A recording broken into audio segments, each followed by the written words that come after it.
मी just अमेरिकेत पोचले आणि आम्ही आलो कॉस्कोमध्ये काहीतरी खरेदी करायला. तिकडे असे नाईट ड्रेस लावलेले होते. पण मला तर घ्यायची होती एक ब्लॅक ट्राउझर, जी मला माझ्या बहिणीने रेकमेंड केली ती. मी ती शोधत असतानाच मला दिसले अवकाडो. ते घेऊन टाकले, कारण इथे आल्यावरच खायची मजा आहे. हे ब्लूबेरीज पण छान वाटले मला. पण मी घेतले नाहीत, कारण मला घ्यायचे होते चेरीज. चेरीज घेतल्या आणि मग आम्ही इकडे बघितलं तर जवसाची पावडर होती. आता जवसाची पावडर कशासाठी, तर ते कुकीज बनवून खातात.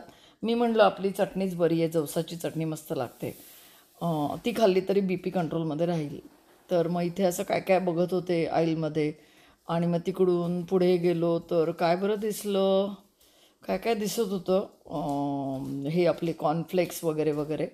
मग ते सगळं बघून झाल्यावरती आम्ही आलो. कुठे बरं आलो आहे, फुलं बघायला का नाही, लिंबाचा रस आहे मला वाटतं इकडे. बाटलीभर लिंबाचा रस आहे. आणि एक बाटली नाही, 2 बाटल्या. तर एवढं सगळं बघितलं, मग फुलं बघायला लागलो. तर खूप फुलं होती.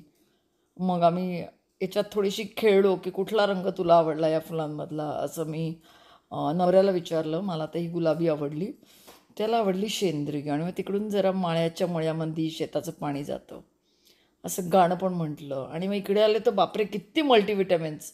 प्रत्येक मॅग्नेशियम पण आहे, विटॅमिन डी आहे, कॅल्शियम वगैरे तर आहेच.